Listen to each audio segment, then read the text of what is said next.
الحمد لله وصلى الله وسلم على نبينا محمد وعلى آله وصحبه أجمعين. رب اشرح لي صدري ويسر لي أمري واحلل عقدة من لساني يفقه قولي. عزیز طلباء و طالبات، السلام علیکم ورحمۃ اللہ تعالی وبرکاتہ۔ اللہ تعالیٰ کا بے انتہا شکر ہے کہ جس نے ہمیں یہ توفیق بخشی کہ آج ہم علم کی ایک مجلس کا آغاز کر رہے ہیں، اور اس مجلس میں ہم انشاءاللہ عقیدے کے حوالے سے ایک بہت اہم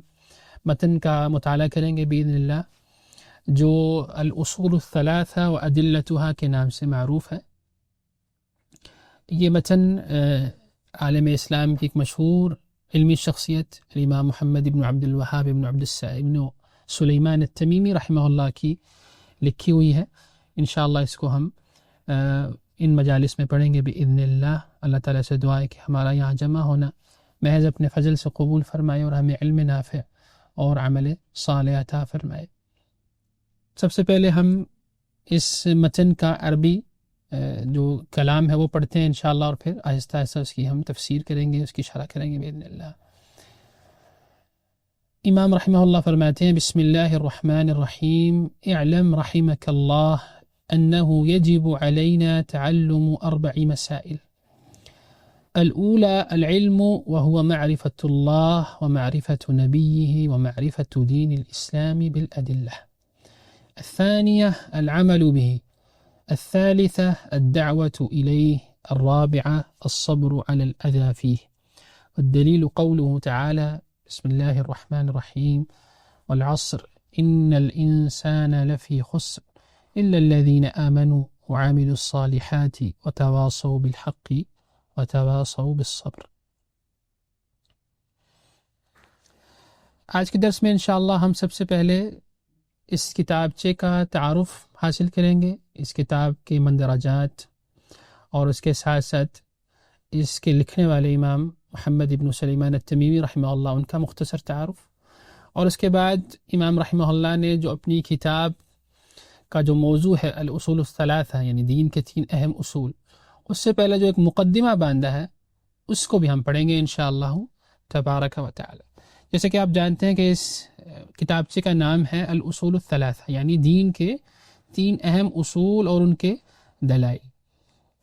یہ متن ہے تو بہت مختصر سا،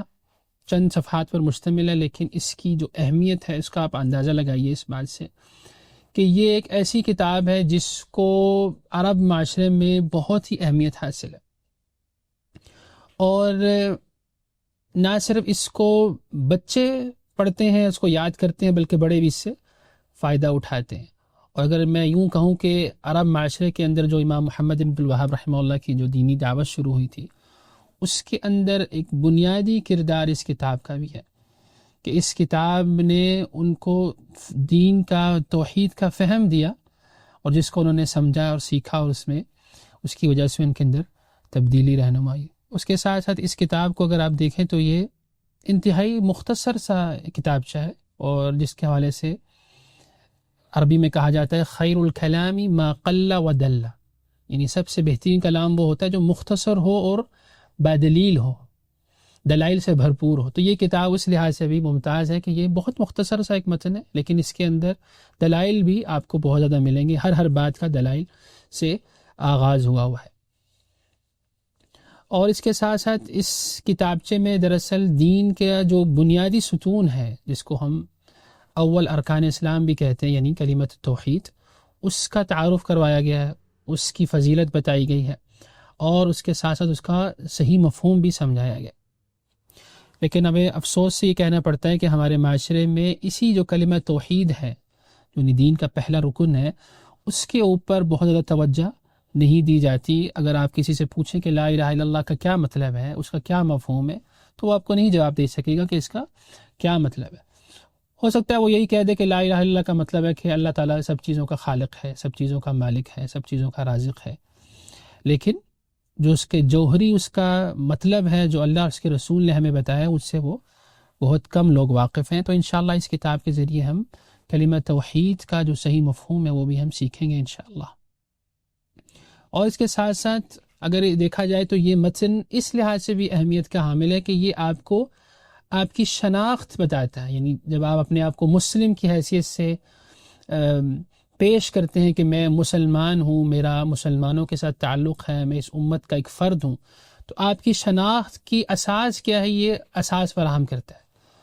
انشاءاللہ اس کے اندر ہم اللہ رب العزت کی معرفت، اس کے متعلق پڑھیں گے، اللہ کے نبی صلی اللہ علیہ وسلم کی معرفت،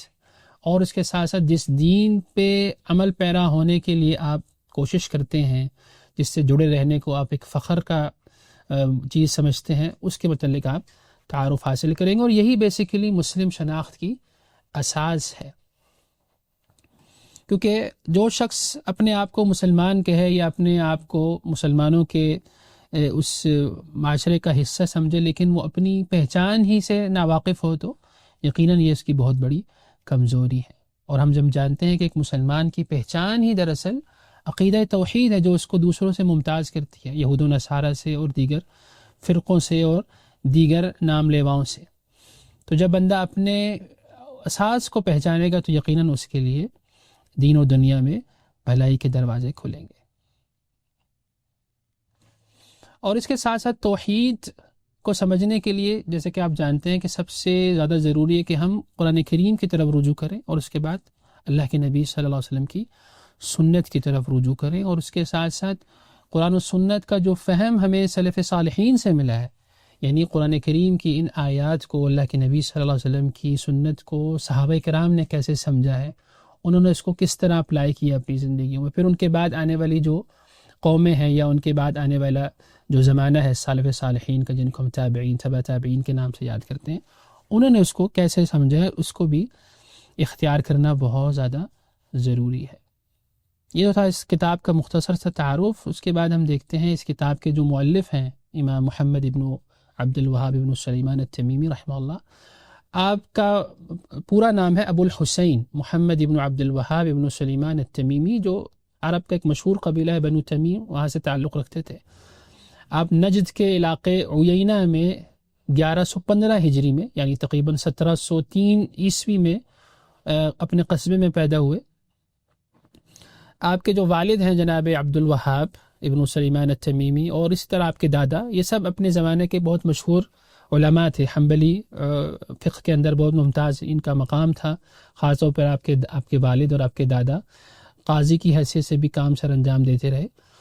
تو اس حوالے سے ان کا گھرانہ ایک مشہور علمی گھرانہ تھا، لوگوں کے درمیان معروف تھا اس حوالے سے. تو آپ نے اپنے گھر میں ہی ابتدائی تعلیم حاصل کی. 10 سال کی عمر میں آپ نے قرآن کریم حفظ کیا. جیسے کہ اس وقت عام طور پر علم کی ابتدا اسی طرح کی جاتی تھی کہ لوگ قرآن کریم کی تعلیم حاصل کرتے تھے. سب سے پہلے اس کو سیکھنا، اس کو سمجھنا، اور اس کے بعد پھر دیگر علوم کی طرف لوگ بڑھا کرتے تھے. تو اسی طرح پھر 10 سال کی عمر میں حفظ کرنے کے بعد آپ نے اپنے والد سے بھی پڑھا، ان سے دین کی تعلیم حاصل کی، اور اپنے زمانے کے بہت سارے علماء سے بھی علم حاصل کیا. خاص طور پر انہوں نے اس حوالے سے مختلف علاقوں میں سفر بھی کیا. حجاز کا علاقہ یعنی مکہ اور مدینہ، بصرہ، وہاں جا کے باقاعدہ علم حاصل کیا، علم حدیث حاصل کیا، علم فقہ حاصل کیا، اور اسی طرح عقیدے کا علم بھی انہوں نے سیکھا. اچھا، یہاں پر ایک اور بات آپ ذہن میں رکھیے کہ یہ جس سال پیدا ہوئے تھے 1703 عیسوی، یہی وہ سال ہے جب ہمارے بر صغیر پاک و ہند کے اندر ایک بہت مشہور علمی شخصیت احمد ابن عبد الرحیم الدہلوی بھی پیدا ہوئے، جن کو عام طور پہ لوگ شاہ ولی اللہ محدث دہلوی کے نام سے جانتی ہے. وہ بھی اسی سال یہاں پر دہلی میں پیدا ہوئے تھے. تو یہ امام محمد کے معاصر ہیں بیسیکلی، شاہ ولی اللہ رحمہ اللہ. تو امام محمد رحمہ اللہ نے وہاں دینی دعوت کا کام کیا. اسی زمانے میں شاہ ولی اللہ رحمہ اللہ یہاں بر صغیر پاک و ہند میں دینی دعوت کا کام کر رہے تھے بیسیکلی. اچھا، امام محمد رحمہ اللہ زمانے طالب علمی میں بھی ان کو یہ محسوس ہوا کہ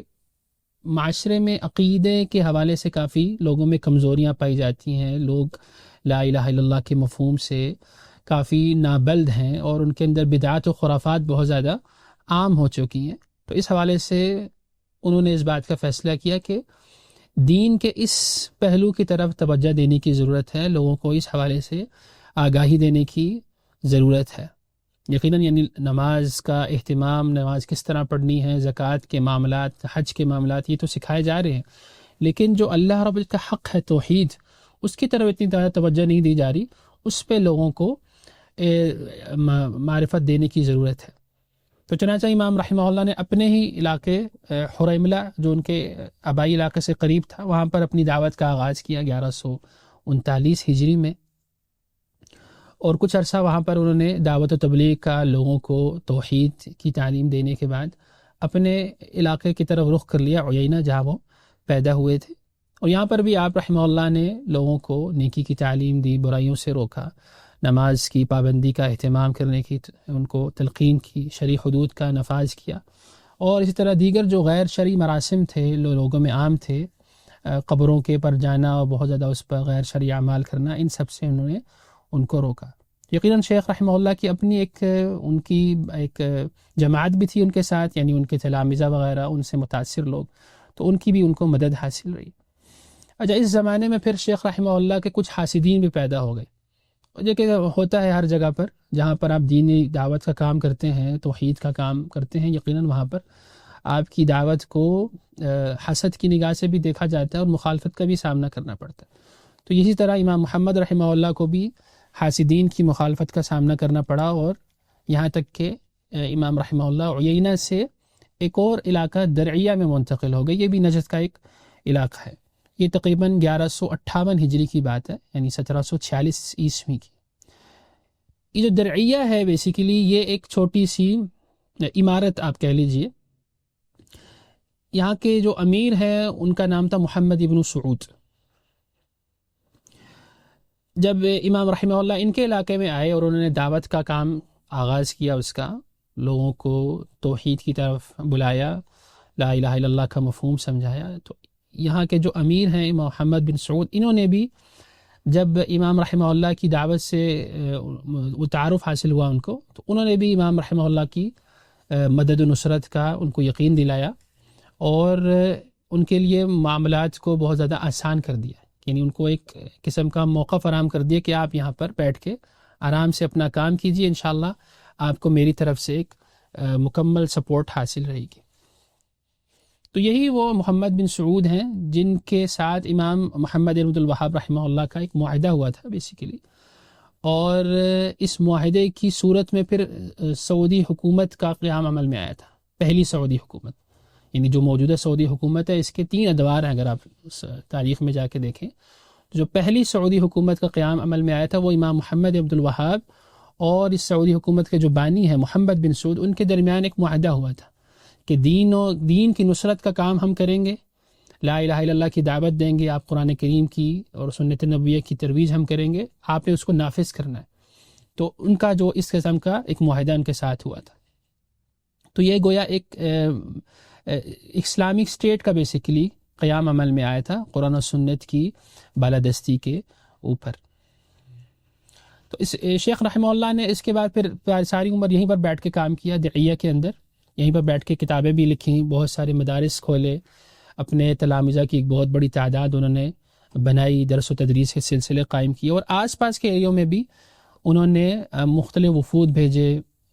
شیخ رحمہ اللہ خطوط لکھا کرتے تھے مختلف علماء کو، مختلف امراء کو،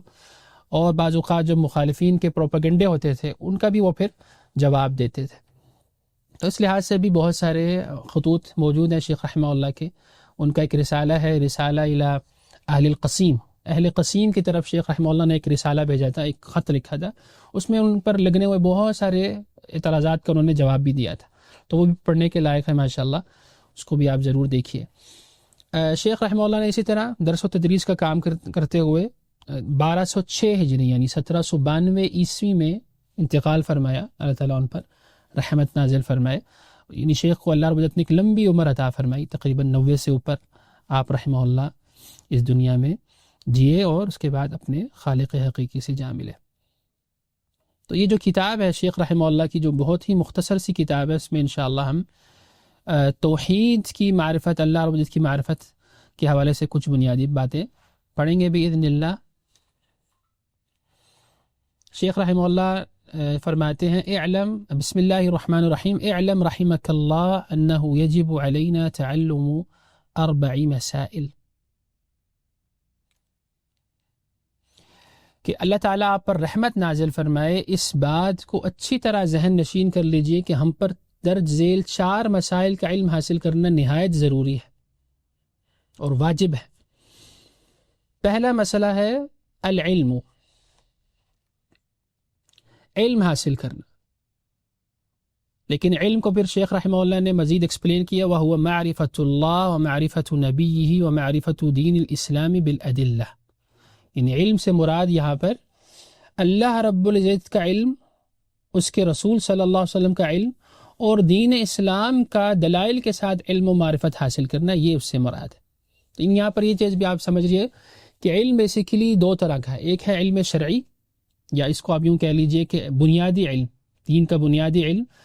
یعنی جس سے انسان اپنے رب کی بندگی صحیح طور پر سر انجام دے سکتا ہے۔ اس میں ہمارے پاس ارکان اسلام کا علم ہے، لا الہ الا اللہ تو سب سے پہلے ہے اس میں، پھر نماز ہے، روزہ ہے، حج ہے، زکوٰۃ، یعنی ان چیزوں کا علم سب مسلمانوں پر حاصل کرنا ضروری ہے، کیونکہ ان کے بغیر اس کی بندگی صحیح نہیں ہو سکتی۔ لا الہ الا اللہ محمد رسول اللہ، اس کو ہر آن اس کی ضرورت ہے کہ اس کے متعلق وہ جانے کہ اس سے کیا مفہوم ہے، اس کا کیا مطلب ہے، کیا وہ کام ہے جس کے کرنے سے یہ جو لا الہ الا اللہ کا بندھن ہے یہ مضبوط ہوتا ہے، اور کیا وہ کام ہے جس سے یہ بندھن ٹوٹ جاتا ہے۔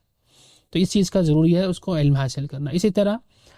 نماز کا علم، چونکہ وہ فرض ہے، 5 وقت نماز پڑھنی ہے آپ نے، تو اس کا طریقہ آپ کو آنا چاہیے، کس وقت اس کو پڑھنا ہے آپ نے، اس کے اندر کیا پڑھنا ہے، اس کے واجبات، اس کے فرائض، اس کے سنن، اس حوالے سے بھی آگاہی بہت زیادہ ضروری ہے۔ اسی طرح روزہ ہے تو وہ سال میں ایک بار آتا ہے، اس کے متعلق کہ روزہ کس وقت رکھا جاتا ہے، کس وقت افطار کیا جاتا ہے، اس کے درمیان کن کن کاموں سے بچا جاتا ہے، کن کن کاموں کو کیا جاتا ہے، اس کا علم بھی ایک مسلمان کے لیے یہ بنیادی علم ہے، ضرور اس کو حاصل کرنا چاہیے۔ اسی طرح زکوٰۃ کا معاملہ ہے، زکوٰۃ بھی اس وقت انسان پر، ایک مسلمان پر فرض ہوتی ہے جب اس کے پاس ایک خاص معیار کا یا خاص نصاب تک پہنچ جائے اس کا مال، اس کے بعد پھر وہ اس میں سے زکوٰۃ ادا کرتا ہے۔ تو اس کے متعلق بھی اس کو علم ہو کہ میرا نصاب، میرے پاس جو مال ہے وہ کیا اس نصاب تک پہنچ چکا ہے جس میں مجھے زکوٰۃ ادا کرنی ہے، اور وہ مجھے کتنی ادا کرنی ہے، اور وہ کن کو ادا کرنی ہے، ان سب کا علم بھی اس کو ضرور ہونا چاہیے۔ اور اس کے ساتھ پھر حج کا معاملہ ہے، جو کہ زندگی میں ایک بار کرنا فرض ہے۔ تو جس شخص کے پاس مال آ جاتا ہے تو یقیناً پھر اس کے بعد حج بھی اس کے اوپر فرض ہو جاتا ہے۔ تو حج کا اب ارادہ رکھنا چاہ رہا ہے، وہ جانا چاہتا ہے مکہ، تو اس کے لیے ضروری ہے کہ وہ حج کا علم حاصل کرے کہ مجھے اس عبادت کو کس طرح ادا کرنا ہے، اس کے کیا واجبات ہیں، کیا ارکان ہیں، کیا سنن ہے، کن چیزوں سے میرا حج قبول ہو سکتا ہے، کن چیزوں سے میرا حج متاثر ہو سکتا ہے، باطل ٹھہر سکتا ہے، ان سب کے متعلق اس کا علم رکھنا ضروری ہے۔ اسی لیے اس کو ارکان اسلام کہا گیا کہ اس کے بغیر آپ کا اسلام کی جو عمارت ہے وہ ہی کمزور رہے گی، وہ سرے سے کھڑی ہی نہیں ہوگی۔ اس کے علاوہ جو ایک علم کی دوسری قسم ہوتی ہے وہ ان بنیادی امور سے زائد علم کی ہے، اس کے لیے ہمارے پاس علماء موجود ہیں، یعنی ایک دینی جو علماء موجود ہوتے ہیں ہر معاشرے کے اندر، وہ ان بنیادی علوم کے علاوہ کن چیزوں کا علم حاصل کرتے ہیں یا ان کی ڈیپتھ میں جاتے ہیں مزید، یا اس سے متعلقہ اور دیگر علوم ہوتے ہیں۔ تو وہ ہر شخص نہیں ہوتا، اس کے لیے جس بندے کو جتنی ضرورت پڑتی ہے پھر وہ اہل علم سے رجوع کرتا ہے، ان سے فتویٰ لیتا ہے، ان سے سوالات کرتا ہے، ان سے رہنمائی لیتا ہے۔ لیکن یہ جو بنیادی علم ہے دین کا، یہ ہر کسی پر حاصل کرنا بہت زیادہ ضروری ہے۔ اور یہی وجہ ہے کہ علم کی جو تعریف اہل علم نے کی ہے، یعنی علم کو بھی اگر ہم ڈیفائن کریں کہ علم سے کیا مراد ہے، تو اس کی ایک مشہور ایک تعریف ہے، العلم معرفت الہدی بالدلیل، یعنی ہدایت کو جاننا دلیل کے ساتھ، یہ علم کا نام ہے بیسیکلی، معرفت الہدی بالدلیل، ہدایت کی معرفت دلیل کے ساتھ، اس کو علم کہا گیا۔ اور اسی طرح ایک مشہور قول بھی ہے، ایک شعر میں بھی کسی شخص نے اس کو بہت اچھے سے بیان کیا، العلم قال اللہ وقال رسولہ وقال الصحابۃ هم اولو العرفان، علم تو وہ ہے جو اللہ رب العزت نے جو فرمایا، جو اللہ کے رسول نے فرمایا، اور جو صحابہ کرام نے فرمایا، جو کہ جاننے والے تھے، علم کے پہاڑ تھے، وہی دراصل علم ہے۔ اس کے بعد امام رحمہ اللہ فرماتے ہیں، العلم هو معرفت اللہ ومعرفت نبیہ ومعرفت دین الاسلام بالادلہ۔ آگے انشاءاللہ ہم پڑھیں گے معرفت اللہ کیا ہے، اللہ رب کی معرفت سے کیا مراد ہے، اللہ کے نبی کی معرفت سے کیا مراد ہے، اور دین اسلام کی معرفت دلائل کے ساتھ اس سے کیا مراد ہے، کیونکہ ہمارا جو اس متن کا جو بنیادی موضوع ہے وہ یہی ہے، ثلاثۃ الاصول جو ہیں وہ انہی 3 چیزوں پر مبنی ہے۔ پھر امام رحمہ اللہ کہتے ہیں العمل به، یعنی جب آپ نے بنیادی علم حاصل کر لیا ہے دین کا، تو اس کے بعد دوسری سیڑھی یہ ہے کہ آپ اس علم پر عمل کریں، آپ کا علم اس کے مطابق ہونا چاہیے، اور عمل بھی وہ جس کی اساس علم نافع ہو، یہ بہت زیادہ ضروری ہے۔ یعنی ہر علم جو ہے وہ علم نافع نہیں ہوتا، بلکہ علم نافع وہ ہوتا ہے جو آپ کو آخرت کے اندر فائدہ دے سکے، جس کا آپ کو آخرت میں فائدہ ہو، وہ دراصل علم نافع ہے۔ اور اسی طرح عمل وہ جس کی اساس سنت پر مبنی ہو، جیسے کہ ہم جانتے ہیں اللہ کے نبی صلی اللہ علیہ وسلم نے ارشاد فرمایا من عمل عملا لیس علیہ امرنا فہو رد، جس شخص نے کوئی ایسا عمل کیا جس پر ہمارا حکم نہیں ہے، ایسا عمل مردود ہے، وہ قابل رد ہے۔ اور اسی طرح سورہ فاتحہ میں ہم روزانہ پڑھتے ہیں غیر المغضوب علیہم ولا الضالین، کہ اے اللہ ہمیں ان لوگوں کے راستے پہ نہ چلانا جو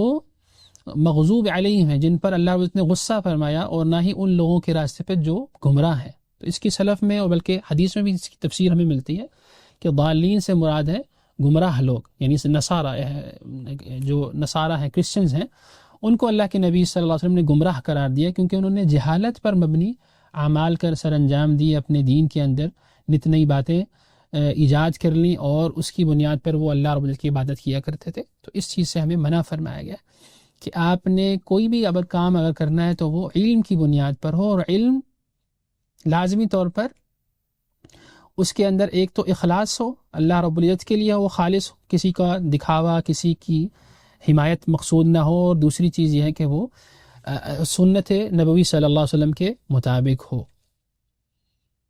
تیسری چیز امام رحمہ اللہ فرماتے ہیں الدعوت الیہ، یعنی جو آپ نے علم حاصل کر لیا،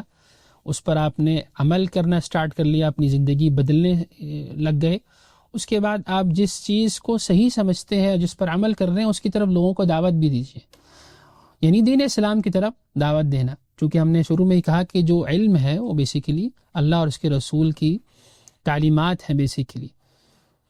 اور اس کے اندر خاص طور پر جو ارکان اسلام ہے اس کو سمجھنا، اس کو اپنی زندگیوں میں لاگو کرنا، عمل کرنا، اور اس کے مطابق پھر دین اسلام کی طرف دعوت دینا۔ تو یہ جو دعوت دینے کا عمل ہے، یہ بھی انبیاء علیہ السلام کا طریقہ کار ہے، آپ سب جانتے ہیں۔ انبیاء علیہ السلام کو اللہ رب العزت نے جب جس قوم کی طرف بھیجا، ان کے ذمہ یہی ذمہ داری لگائی کہ وہ اللہ رب العزت کی طرف ان کو بلائیں، یعنی جس ہدایت پر وہ خود گامزن ہیں، چل رہے ہیں، لوگوں کو بھی اسی کی طرف بلائیں اور ان کو اس کی طرف دعوت دیں۔ اور یہ وہ عہد ہے دراصل جو اللہ رب العزت نے اہل علم سے لیا ہے کہ وہ حق کی دعوت ضرور دیں گے، اس کو چھپائیں گے نہیں۔ یہی وجہ کہ سورہ آل عمران میں اللہ تعالیٰ آیت نمبر 187 میں پچھلی امتوں کے متعلق فرماتے ہیں، اعوذ باللہ من الشیطان الرجیم، وَإِذْ أَخَذَ اللَّهُ مِيثَاقَ الَّذِينَ أُوتُوا الْكِتَابَ لَتُبَيِّنُنَّهُ لِلنَّاسِ وَلَا تَكْتُمُونَهُ، اور جب اللہ رب العزت نے ان لوگوں سے عہد لیا جن کو کتاب دی گئی تھی کہ تم اس کو ضرور لوگوں کے سامنے بیان کرو گے، یعنی اس دین کو، اس دعوت کو، وَلَا تَكْتُمُونَهُ، اور اس کو چھپاؤ گے نہیں۔ تو یہی سبق ہمارے لیے بھی ہے کہ ہم حق کو ہرگز نہ چھپائیں، اس کی طرف دعوت دیں حکمت کے ساتھ اور علم کے ساتھ، اور یقیناً اس سے پہلے ہم اس پر خود بھی عمل کریں، یہ بہت زیادہ ضروری ہے۔ اللہ کے نبی صلی اللہ علیہ وسلم کی زندگی کا اگر آپ مطالعہ کریں تو آپ کو یہ چیز واضح طور پر ملے گی کہ آپ صلی اللہ علیہ وسلم کو جب علم دیا گیا، آپ نے اس پر عمل کیا، اور اس کے مطابق پھر لوگوں کو بھی اس کی طرف بلایا۔ مکہ کی آپ 13 سالہ زندگی دیکھیں، اس میں بھی یہ چیز ہمیں ملتی ہے۔ مدینہ کی 10 سالہ زندگی میں بھی ہمیں یہ چیز واضح طور پر ملتی ہے کہ آپ صلی اللہ علیہ وسلم نے ہمیشہ اس چیز کو مقدم رکھا اور لوگوں کو علم کی طرف بلایا اور اللہ اور اس کے رسول کی پہچان کرائی۔ چوتھی چیز امام رحمہ اللہ فرماتے ہیں الصبر علی الاذی فیہ، کہ اس دعوت دین کے میدان میں جب آپ لوگوں کو نیکی کی تعلیم دے رہے ہوں، برائی سے روک رہے ہوں، تو ان تکلیفوں پر صبر کرنا۔ الصبر علی الاذی فیہ، یعنی صبر و استقامت اختیار کرنا مشکلات اور مصائب پر۔ تو اس چیز کو بھی آپ ذہن میں رکھیے کہ یہ بھی لازمی طور پر ہے۔ انبیاء علیہ السلام کی زندگیوں سے یہ چیز ہمیں واضح طور پر ملتی ہے کہ ان کی قوموں نے ان کو اس حوالے سے بہت زیادہ تکلیفیں پہنچائیں جب انہوں نے لا الہ الا اللہ کا اعلان کیا، اس کی طرف دعوت دی، ان کو اس طرف بلایا، تو ان کو ذاتی زندگی میں تکلیفیں دی گئیں اور ان کو نفسیاتی طور پر ٹارچر کیا گیا، ان کو جسمانی طور پر تکلیف پہنچائی گئی، اور ایون ان کے ماننے والوں کو بھی یہ سب کچھ برداشت کرنا پڑا۔ انبیاء علیہ السلام کے علاوہ ہم اللہ کے نبی صلی اللہ علیہ وسلم کی زندگی کو دیکھ لیں، صحابہ کرام کی زندگی کو دیکھ لیں، تو اس میں یہ چیز ہمیں واضح طور پر نظر آتا ہے کہ یہ جو میدان ہے یہ کوئی پھولوں کا سیج نہیں ہے، اس میں یقیناً مشکلات آتی ہیں، اور اس پر ہمیں اللہ رب کی طرف سے صبر کرنے کا اور استقامت اختیار کرنے کا حکم دیا گیا۔ تو یہی چیز امام رحمہ اللہ نے یہاں پر بھی فرمائی ہے کہ جب آپ علم حاصل کریں، اس پر عمل کریں، اس کی طرف دعوت دیں، تو اس دعوت کے نتیجے میں آپ کو اگر مشکلات بھی اٹھانی پڑ رہی ہیں تو اس پر آپ استقامت کا مظاہرہ کریں، صبر سے کام لیں، اور اللہ سے اس چیز کی امید رکھیں کہ وہ یقیناً ان مشکلات پر آپ کو اجر بھی دیں گے، صبر کی توفیق بھی دیں گے، اور اس کا اجر بھی آپ کو انشاءاللہ دیں گے، اور حالات کو مزید بدلیں گے بھی باذن اللہ۔ جیسے کہ اللہ کے نبی صلی اللہ علیہ وسلم کے ساتھ ہم دیکھتے ہیں کہ اللہ کے نبی صلی اللہ علیہ وسلم نے مکہ کی زندگی میں انتہائی سخت وقت گزارا، لیکن پھر اللہ رب کی طرف سے ان حالات کو بدلا بھی گیا۔ مکہ کی زندگی کے بعد مدینہ کی زندگی ہمارے سامنے ہے، اور اس میں انتہائی چین اور سکون بھی نصیب ہوا، یہاں تک کہ 8 سالوں کے اندر اللہ کے نبی صلی اللہ علیہ وسلم نے مکہ بھی فتح کر لیا، اور لوگ جوق در جوق اور فوج کی فوج دین اسلام کے اندر داخل ہونے شروع ہو گئے۔ تو یہ اللہ رب العزت کے ہاتھ میں ہے، یقیناً وہ دینوں کو پھیرتے رہتا ہے۔ اس کے بعد امام رحمہ اللہ فرماتے ہیں کہ یہ 4 چیزیں میں نے آپ کو بیان فرمائی ہیں، اس کی دلیل ہمیں ملتی ہے سورہ عصر سے۔ اور یہ اس متن کا ایک انتہائی خاص بات ہے کہ امام رحمہ اللہ نے اس میں ہر بات دلیل کے ساتھ کی ہے، جو بات بھی کرتے ہیں اس کی وہ دلیل ضرور دیتے ہیں کہ یہ مسئلہ میں نے کہاں سے اخذ کیا، اس کی دلیل کہاں سے بن رہی۔ تو اس چیز کو بھی جاننا بہت آسان ہو جاتا ہے کہ یہ کوئی ہوا میں کی بھی باتیں نہیں ہیں، بلکہ قرآن و سنت کے فہم پر مبنی یہ باتیں ہیں، کسی شخص کی ذاتی سوچ کیا یہ آئینہ دار نہیں ہے، بلکہ سب کا سب قرآن و سنت پر مبنی باتیں۔ والدلیل قوله تعالی بسم اللہ الرحمن الرحیم والعصر ان الانسان لفی خسر الا الذین آمنوا وعملوا الصالحات وتواصوا بالحق وتواصوا بالصبر۔ ان مسائل کی دلیل اللہ تعالیٰ کا یہ ارشاد ہے، جس میں اللہ تعالیٰ ارشاد فرماتے ہیں بسم اللہ الرحمن الرحیم، زمانے کی قسم انسان در حقیقت خسارے میں ہے، سوائے ان لوگوں کے جو ایمان لائے ہیں اور نیک اعمال کرتے رہے ہیں، اور ایک دوسرے کو حق کی نصیحت کرتے رہے ہیں، اور صبر کی تلقین کرتے رہے ہیں۔ یعنی یہ آیت یا یہ صورت بھی انتہائی عظیم صورت ہے۔ اگر اس کو ہم ڈیٹیل سے پڑھیں تو اس میں ہمیں دنیا کے اندر جو رہنے والے انسان ہیں ان کے حوالے سے اللہ رب العزت بیان فرما رہے ہیں کہ یہ تمام انسان خسارے میں، ہلاکت میں ہیں، سوائے ان لوگوں کے جن کے اندر یہ 4 خصلتیں، یہ 4 کوالٹیز پائی جائیں۔ تو پہلی چیز کیا ہے؟ الا الذین آمنوا، وہ لوگ جو ایمان لے کر آئے۔ اور اس میں بھی اگر ہم دیکھیں تو بیسیکلی علم ہی کی طرف اشارہ ہے جو ہم نے شروع میں پڑھا، کیونکہ ایمان اسی وقت آتا ہے جب آپ کے پاس علم آتا ہے۔ علم آئے گا تو ایمان آئے گا نا، اس کے بغیر تو ایمان نہیں آ سکتا۔ کسی چیز کی حقیقت سے آپ کیسے واقف ہوں گے جب آپ کا اس کے پاس علم ہی نہیں ہوگا؟ تو اس میں یہ اشارہ موجود ہے علم کا۔ وعامل الصالحات، یہ دوسری کیٹیگری ہے، یہ عمل کی طرف بیسیکلی اشارہ ہے اس میں، جیسے کہ ہم نے پڑھا الا الذین آمنوا وعاملوا الصالحات، کہ جو لوگ عمل صالح کرتے رہے۔ تو اس سے ہمیں یہ پتہ چلتا ہے کہ ایمان لانے کے بعد عمل صالح بھی بہت ضروری ہے۔ وتواصوا بالحق، اور ایک دوسرے کو حق کی تلقین کرتے رہے، یعنی حق پہ وہ خود بھی جمے رہے عمل کرنے کے ساتھ ساتھ علم کے لحاظ سے، اور پھر وہ دوسروں کو بھی حق کی تلقین کرتے رہے۔ اور حق کی تلقین دراصل کیا ہے؟ یعنی دین اسلام کی طرف دعوت دینا، نیکی کی تعلیم دینا، برائی سے روکنا، اور لوگوں کو اس بات کی تعلیم دینا کہ آپ بھی علم حاصل کریں اور اس کے مطابق اپنے عمل کو بہتر بنائیں، اس چیز کی بھی طرف دعوت دینا۔ وتواصوا بالصبر، اور وہ ہر مشکل پر ایک دوسرے کو صبر کی بھی تلقین کرتے رہے، اور حق پر جمے رہنے کی بھی تلقین کرتے رہے کہ اس کار زار میں اور اس مشکل مرحلے میں اگر آپ کو جو تکلیفیں برداشت کرنی پڑ رہی ہیں اس پر صبر کیجئے، استقامت کا مظاہرہ کیجئے، اللہ رب العزت کی طرف سے یقیناً خیر کی امید رکھیے۔ الا ان نصر اللہ قریب، لا شک اللہ رب العزت کی جو مدد و نصرت ہے وہ قریب ہے۔ اور یہی بات ہمیں سورہ بقرہ کے اندر بھی ملتی ہے. سورہ بقرہ کی آیت نمبر 156 157 میں اللہ تعالیٰ ارشاد فرماتے ہیں اعوذ باللہ من الشیطان الرجیم الذین اذا اصابتهم مصیبہ قالوا انا للہ وانا الیہ راجعون اولئک علیہم صلوات من ربہم ورحمہ واولئک هم المہتدون. کہ جن لوگوں کو کوئی مصیبت آن پڑتی ہے، کوئی مشکل آن پڑتی ہے، تو وہی کہتے ہیں کہ ہم تو اللہ رب العزت کے لیے ہی ہیں اور ہم نے اسی کی طرف لوٹ کر جانا ہے. تو ان پر اللہ رب العزت کی رحمت نازل ہوتی ہے اور یہی لوگ ہدایت یافتہ ہیں.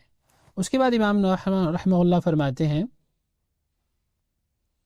قال الشافعی رحمہ اللہ هذه السورة لو ما انزل اللہ حجة على خلقه الا هي لكفتهم. امام الشافعی رحمہ اللہ کا یہ قول وہ نقل کرتے ہیں جس میں وہ فرماتے ہیں کہ اگر اللہ رب العزت اپنی مخلوق پر بطور حجت صرف اسی ایک صورت کو نازل فرماتا تو یہ ان کے لیے کافی تھی، یہ ہدایت کے لیے کافی تھی. امام شافعی رحمہ اللہ آپ جانتے ہیں اس امت کے ایک بہت عظیم ہستی ہیں، محدث بھی ہیں اور اسی طرح مفسر بھی ہیں، یقیناً فقیہ بھی ہیں اور عقیدے کے لحاظ سے بھی ایک بہت ہی عظیم شخصیت. آپ رحمہ اللہ کا اصل نام ہے محمد ابن ادریس الشافعی رحمہ اللہ، جو کہ امام مالک رحمہ اللہ جو مدینہ کے ایک بہت مشہور فقیہ تھے، محدث تھے، ان کے عظیم شاگردوں میں سے ایک شاگرد ہے. اور اسی طرح ان کو چونکہ ایک عظیم استاد میسر آیا تو اس کی وجہ سے ان کی اپنی شخصیت بھی بہت زیادہ کھل کے سامنے آئی. ہم دیکھتے ہیں کہ ان سے امت مسلمہ نے بہت فائدہ اٹھایا. امام رحمہ اللہ کی جو کتابیں ہیں خاص طور پر اس سے اس امت نے بہت فائدہ اٹھایا. پھر امام رحمہ اللہ کو جو آگے شاگرد ملے وہ بھی اپنے طور پر بہت ہی عظیم نام ہے. مثلا اس میں سب سے بڑا نام ہمیں ملتا ہے امام احمد ابن حنبل رحمہ اللہ کا، جو اسی امام محمد ابن ادریس الشافعی رحمہ اللہ کے شاگرد تھے. تو اس قول میں بیسیکلی امام محمد ابن ادریس الشافعی رحمہ اللہ اس سورہ عصر کی اہمیت بتا رہے ہیں کہ اگر یہی صرف اللہ رب کی طرف سے ہماری ہدایت کے لیے آتی تو یہ کافی ہونا تھی. اس میں کیونکہ ساری چیزوں کو بتا دیا گیا کہ انسان اگر خسارے اور ہلاکت سے بچنا چاہتا ہے تو اس کو کن کن چیزوں پر عمل کرنا ہے. تو وہ بیسیکلی 4 چیزیں ہیں: ایمان، عمل، اس کی طرف دعوت اور پھر اس پر صبر کرنا. اس کے بعد امام رحمہ اللہ لکھتے ہیں وقال البخاری رحمہ اللہ تعالی باب العلم قبل القول والعمل والدلیل قوله تعالی فاعلم انه لا الہ الا اللہ واستغفر لذنبک فبدأ بالعلم قبل القول والعمل. اس کے بعد امام رحمہ اللہ امام بخاری رحمہ اللہ کا یہ قول نقل کرتے ہیں. یہ دراصل جو کتاب ہے امام بخاری رحمہ اللہ کی جامع صحیح البخاری جس کو ہم کہتے ہیں صحیح بخاری، اس کے اندر کتاب العلم جو انہوں نے باب باندھا ہے یا چیپٹر ہے، اس کے اندر ایک باب کی ابتدا ایسے انہوں نے کی ہے العلم قبل القول والعمل والدلیل قوله تعالی فاعلم انه لا الہ الا اللہ واستغفر لذنبک. یہ جو سورہ محمد کی آیت نمبر 19 ہے. تو امام رحمہ اللہ فرماتے ہیں کہ امام بخاری رحمہ اللہ نے اپنی کتاب میں ایک باب کا عنوان یہ باندھا ہے کہ علم سے پہلے یا قول اور عمل سے پہلے علم کی اہمیت کا بیان. اور اس کی دلیل میں امام رحمہ اللہ نے سورہ محمد کی آیت لکھی ہے فَعَلَمْ أَنَّهُ لَا إِلَهَ إِلَّا اللَّهِ. اس بات کی حقیقت کو جان لیجئے کہ اللہ کے سوا کوئی معبود برحق نہیں ہے. وَاسْتَغْفِرْ لِذَنبِكَ، اور آپ اپنی خطاؤں کی معافی مانگتے رہیے. تو امام رحمہ اللہ کہتے ہیں فَبَدَأَ بِالْعِلْمِ قَبْلَ الْقَوْلِ وَالْعَمَلِ. تو الامام رحمہ اللہ نے یہاں پر بھی اس مفہوم کو بیان کیا ہے کہ ایک مومن کے لیے، ایک مسلمان کے لیے قول اور عمل سے پہلے علم حاصل کرنا کتنا ضروری ہے. اس چیز کو بیان کرنے کے لیے امام رحمہ اللہ کی جو انڈرسٹینڈنگ ہے وہ بھی امام رحمہ اللہ نے یہاں پر ذکر کی ہے. تو اس سے ہمیں پتہ چلتا ہے کہ امام بخاری رحمہ اللہ کس قدر دین کی سمجھ بوجھ رکھنے والے تھے اور ان کے اندر کتنی دینی فقاہت موجود تھی. اور اس سے ہمیں پتہ چلتا ہے کہ سلف صالحین کا کیا طرز عمل تھا اور ان کی کیا سوچ تھی کہ وہ قول اور عمل سے پہلے علم کو کتنی زیادہ اہمیت دیا کرتے تھے. اور اگر ہم اس آیت میں بھی غور کریں تو دیکھیں اللہ تعالیٰ ارشاد فرماتے ہیں فَعَلَمْ أَنَّهُ لَا إِلَهَ إِلَّا اللَّهِ. اس بات کی حقیقت جان لیجئے کہ اللہ رب العزت ہی معبود برحق ہے. اب یہ معبود برحق ہمیں کس طرح پتہ چلے گا؟ جب ہم علم حاصل کریں. اور اسی طرح واستغفر لذنبک یہ ایک عمل ہے بیسیکلی، یعنی اپنے گناہوں پر استغفار کرنا یہ ایک عمل ہے. تو اس سے پتہ چلتا ہے کہ قول اور عمل سے پہلے انسان کے لیے علم کا ہونا بہت زیادہ ضروری ہے. اور امام بخاری رحمہ اللہ کسی تعارف کے محتاج نہیں ہے. اس امت کے عظیم فرد اپنی کتاب الجامع الصحیح کے حوالے سے مشہور ہیں. 256 ہجری میں ان کی وفات ہوئی. اللہ تعالیٰ ان سے راضی ہوں. اس کے بعد امام رحمہ اللہ مزید فرماتے ہیں، اور یہ سب ابھی بھی مقدمہ چل رہا ہے اس کتاب کا، اصل جو کتاب کا صلب ہے، کتاب کا اصل موضوع ہے، وہ ابھی شروع نہیں ہوا. اعلم رحمك الله أنه يجب على كل مسلم ومسلمة تعلم 3 هذه المسائل والعمل بهن. الأولى أن الله خلقنا ورزقنا ولم يتركنا هملا بل أرسل إلينا رسولا فمن أطاعه دخل الجنة ومن عصاه دخل النار. والدليل قوله تعالى إنا أرسلنا إليكم رسولا شاهدا عليكم كما أرسلنا إلى فرعون رسولا فعصى فرعون الرسول فأخذناه أخذا وبيلا. اس کے بعد امام رحمہ اللہ مزید کہتے ہیں اور پڑھنے والوں کے لیے دعا بھی کرتے ہیں کہ اللہ تعالیٰ آپ پر اپنی رحمت نازل فرمائے. یہ بات بھی اچھی طرح ذہن نشین کر لیں کہ ان 3 مسائل کا علم حاصل کرنا اور اس پر عمل کرنا بھی ہر مسلمان مرد اور عورت پر واجب ہے. اور پہلی چیز کیا ہے؟ وہ فرماتے ہیں کہ اللہ تعالیٰ نے ہمیں پیدا کیا ہے، ہمیں رزق عطا فرمایا ہے اور ہمیں یوں ہی بیکار نہیں چھوڑ دیا، بلکہ ہماری طرف اپنا رسول بھیجا ہے. جس نے آپ صلی اللہ علیہ وسلم کی اطاعت کی وہ جنتی ہوگا، اور جس نے آپ صلی اللہ علیہ وسلم کے احکام سے سرتابی اور سرکشی کی وہ جہنمی ہوگا. اور اس کی دلیل کیا ہے؟ دلیل اس کی سورہ مزمل کی آیت ہے، انا ارسلنا الیکم رسولا شاہدا علیکم کما ارسلنا الی فرعون رسولا فعصى فرعون الرسول فاخذناه اخذا وبیلا. تم لوگوں کے پاس ہم نے اسی طرح ایک رسول گواہ بنا کر بھیجا ہے جس طرح ہم نے فرعون کی طرف ایک رسول بھیجا تھا، یعنی موسیٰ علیہ السلام. پھر دیکھ لو جب فرعون نے اس رسول کی بات نہ مانی تو ہم نے اس کو بڑی سختی سے ساتھ پکڑ لیا. تو یہاں پر اس کے حق کو نہ ماننے کی پھر اللہ رب العزت نے اس کا انجام بھی بتایا ہے. تو یہاں پر دیکھیے، اگر ہم دیکھیں اس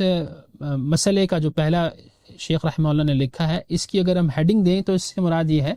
یہاں پر جو بنیادی بات ہے وہ اللہ رب العزت کی عبادت اور اللہ کے رسول کی اطاعت کا بیسیکلی بیان ہو رہا ہے، یا اس کی ضرورت کا حوالے سے بیان ہو رہا ہے. جیسے کہ اللہ تعالیٰ نے اس حوالے سے بہت ساری آیات میں ذکر فرمایا. سورہ مومنون کے اندر اللہ تعالیٰ ارشاد فرماتے ہیں، افحسبتم انما خلقناکم عبثا وانکم الینا لا ترجعون، کہ تم یہ سمجھتے ہو کہ ہم نے تمہیں ایسی طرح بیکار پیدا کر لیا اور تم ہماری طرف لوٹ کے نہیں جاؤ گے. اور اسی طرح سورہ قیامہ میں بھی اللہ تعالیٰ ارشاد فرماتے ہیں آیت نمبر 36 میں، ایحسب الانسان ان یترک سدی، کہ انسان یہ خیال کرتا ہے کہ اس کو بیکار پیدا کیا گیا ہے، بغیر کسی مقصد کے پیدا کیا گیا ہے، جبکہ مقصد کیا ہے ہمارا؟ وہ ہمیں سورہ زاریات میں ملتا ہے. اللہ تعالیٰ ارشاد فرماتے ہیں کہ انسان کا مقصد تخلیق اللہ رب العزت کی عبادت ہے. وما خلقت الجن والانس الا لیعبدون، کہ میں نے اپنی جنات اور انسان کو سوائے اپنی عبادت کے کسی اور چیز کے لیے پیدا نہیں کیا. تو یہاں پر ہمیں ہماری عبادت، ہمارے مقصد تخلیق کا پتہ چل رہا ہے سورہ زاریات کی اس آیت میں. اب جب عبادت کے لیے ہم پیدا کیے گئے ہیں تو اس عبادت کا طریقہ کار کیا ہو، وہ کس طرح کرنی ہے، اللہ رب العزت کی عبادت کن چیزوں پر مبنی ہے، کیا چیز عبادت ہے، کیا چیز عبادت نہیں ہے، اس چیز کو بیان کرنے کے لیے پھر اللہ کے نبی اللہ رب العزت نے انبیاء علیہ السلام بھیجے اس دنیا کے اندر. انبیاء اور رسول کا ایک سلسلہ جاری فرمایا. تو یہ بھی بیسیکلی اللہ رب العزت کی رحمت کی ایک دلیل ہے کہ اس نے ہمیں پیدا کر کے ایسے ہی نہیں چھوڑ دیا، بلکہ ہماری ہدایت کا پورا سامان کیا. نہ صرف ہمیں عقل و شعور دیا، بلکہ اس کے ساتھ ساتھ ہماری ہدایت کے لیے ہمارے ہی اندر سے کچھ لوگوں کو منتخب فرمایا جنہوں نے ہمیں اس ہدایت کے راستے کی طرف گامزن کیا، اس کو مکمل طور پر بتایا اور اس کی طرف رہنمائی کی ہماری. اور یہی وجہ ہے کہ اللہ رب العزت نے کیونکہ اس امت کے لیے اللہ کے نبی صلی اللہ علیہ وسلم کو روانہ فرمایا، بھیجا ہمارے درمیان، اور ان کی اطاعت کو اللہ رب العزت کی ہی اطاعت قرار دیا. اس کے حوالے سے بھی وہاں پر بہت ساری آیات موجود ہیں. سورہ نساء میں اللہ تعالیٰ ارشاد فرماتے ہیں من یطع الرسول فقد اطاع اللہ، جس شخص نے رسول کی اطاعت کی اس نے دراصل اللہ رب العزت کی اطاعت کی. اور رسولوں کو بھیجنے کا مقصد یہی ہوتا ہے کہ ان کی اطاعت کی جائے بلا شرکت غیرہ، جیسے کہ سورہ نساء میں اللہ تعالیٰ ارشاد فرماتے ہیں آیت نمبر 64 میں وما ارسلنا من رسول الا لیطاع باذن اللہ، کہ کسی بھی رسول کو ہم اسی لیے بھیجتے ہیں کہ اس کی اطاعت اللہ رب العزت کے اذن سے کی جائے.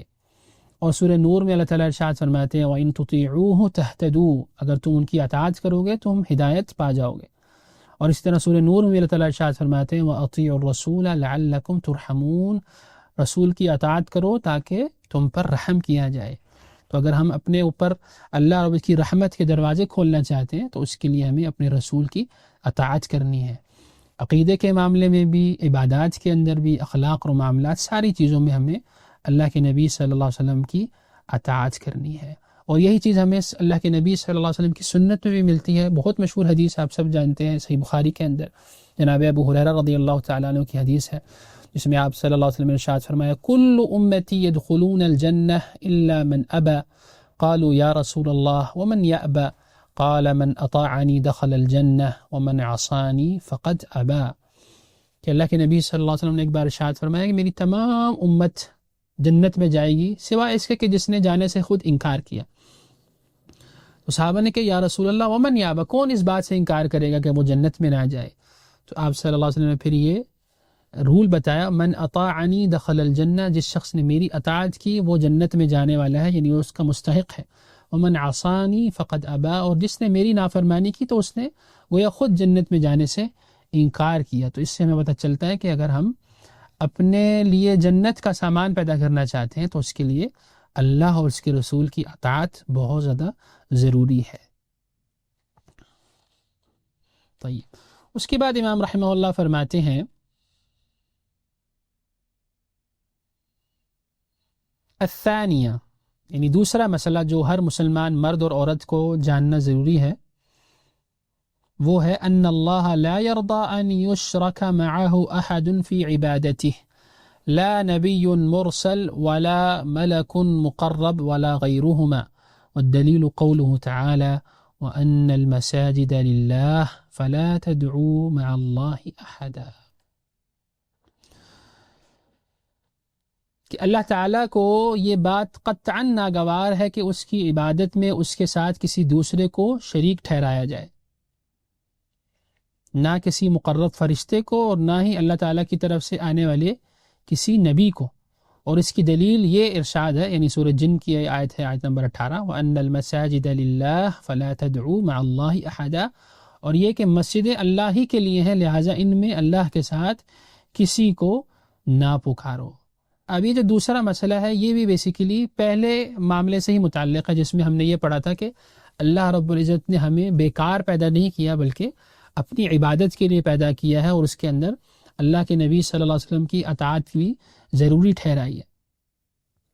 تو جب ہم عبادت کے لیے پیدا کیے گئے ہیں اور ہماری رہنمائی کے لیے رسولوں کو بھی بھیجا گیا ہے اور اللہ کے نبی صلی اللہ علیہ وسلم کو خاص طور پر ہمارے لیے بھیجا گیا ہے،